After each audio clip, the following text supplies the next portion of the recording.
Hi, my name is Bonnie Botham, and I'm going to show you how to make hot processing soap from scratch. So the first thing you need before you even start with your soap is you should set up your molds, the thing you're going to pour your soap in after it's done cooking. And of course, we're going to have to go over some safety matters. So the first thing you need to do is know that when you're using lye, it's caustic, which means it will burn your skin very easily, and you don't want to breathe it in, or you don't want to splash it in your eyes or mouth. So with that in mind, important to me is my eyesight, so I'm going to put on my goggles first, my mask, and then my gloves. Now I put my gloves on. They are a little bit of a hindrance, but if you splash something on your skin, first it's going to feel like a little pinprick, and then it'll start to burn. So with that in mind, I've kept aside a solution here of hot sudsy water with some vinegar in it, and that helps to neutralize the alkalinity in the lye. So if I do spill something I splashed, I put it over there and just kind of rinse it off my skin.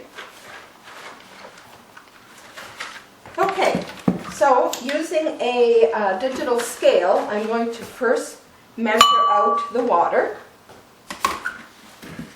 which will be, I need 11 ounces.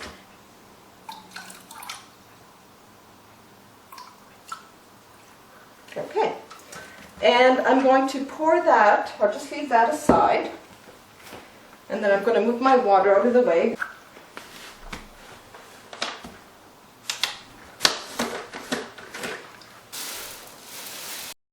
I'm going to measure out 4.5 ounces of lye.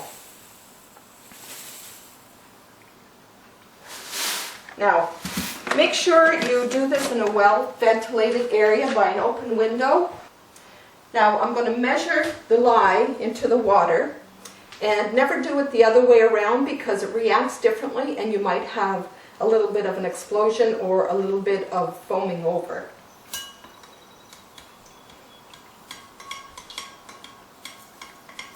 So as you're pouring slowly, make sure you're constantly mixing. This is important to do this because if you don't, what will happen is you'll get a large block of lye at the bottom. And once it forms a block, it's hard to break it up. Now, because I've used this and there is still lye crystals in there, I'm going to put it in the neutralizing solution. Mix this in a little bit, and what I'm going to use for a bit of coloring is I'm going to take a snip of some fresh parsley,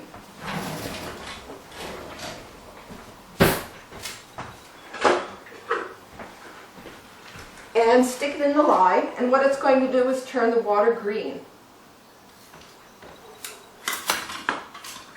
Now, most other colorants, what you need to do is when you're doing a hot process recipe is you need to actually just put the colorant in after the soap has come to trace, or just before you pour it into your mold.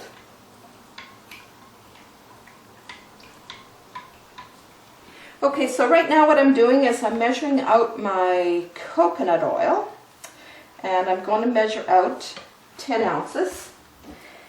And it doesn't matter if you put a little bit more, you don't have to be so exact, because the rest, whatever's left over after it matches up with the amount of alkalinity in the lye, you're kind of matching one particle for another particle. Anything that's left over in the oils is called superfatting, and it allows for more of a moisturizing soap. So that's 10 ounces of that. Put it back to 0 again. And now I'm going to put 22 ounces of the olive oil. Now, because I like a light colored soap, because the lighter your soap, the easier it is to mix a color. So I used extra light tasting and color olive oil. So what I'm going to do is I put my oils in my crock pot, and what I'm going to do is I'm going to wait until the coconut oil melts, and then I'll put in my lye and water solution. Now at this point, if you have a different recipe, you can add a mixture of different kinds of oils, but I'm just going to do a simple one using the basic oils, and that's coconut and basil, or not basil, olive, sorry. And as you can see, the water and lime mixture is turning a pale green. Okay, so I have the slow cooker on low, and the coconut oil, as you can see, has melted. And now that it's all melted, I'm going to pour the lye and water mixture in. Now I did strain some of the parsley out, but there's still bits in there. That's not going to matter. Okay, so I'm going, once you start pouring your lye mixture, you have to kind of continually stir. So I'm going to pour it in slowly and gently and stir. Again, slowly and gently. And you can see the mixture is going to start turning opaque. I'm just going to stick this into the vinegar and soapy water. Get it out of the way. So I'm going to continue stirring.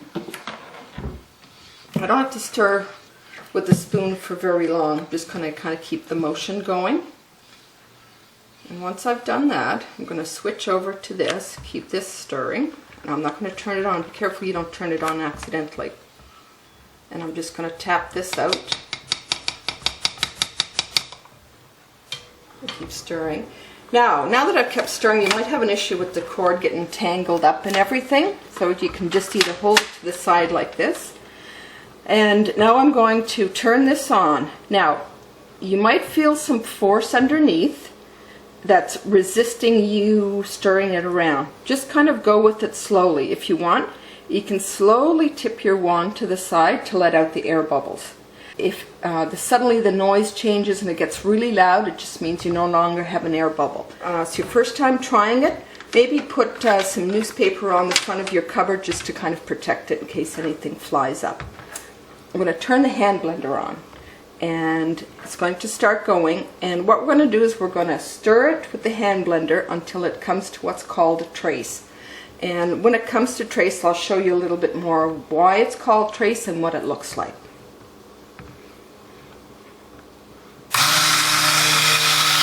So you can see the color's changed almost automatically. It's more of a creamy green color now.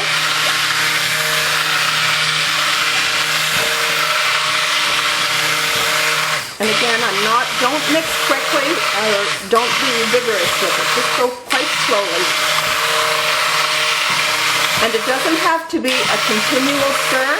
You can stop and rest, and it's probably best to do that so that the motor doesn't overheat on your hand blender.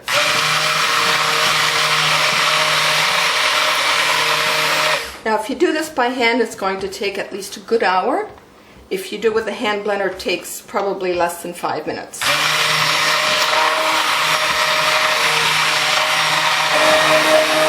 Okay, so if you look right now, it's at a light trace. So now the reason it's called trace is because if I lift this up, you can actually see where the blender has been. Can you see how it's made a mark? That's because it's actually tracing out the object that's in there. And even when you do this, you can see the line as to where it's been. It's almost like a faint line in the soap.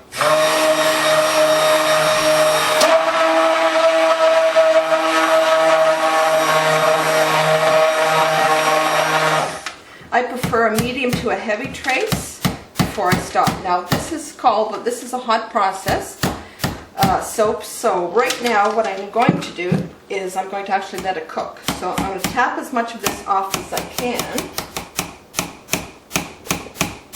And then I'm going to put it into the neutralizing water.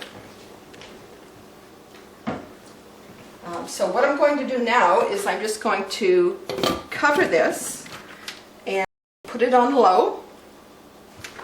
And then I'm going to let it cook for a half hour.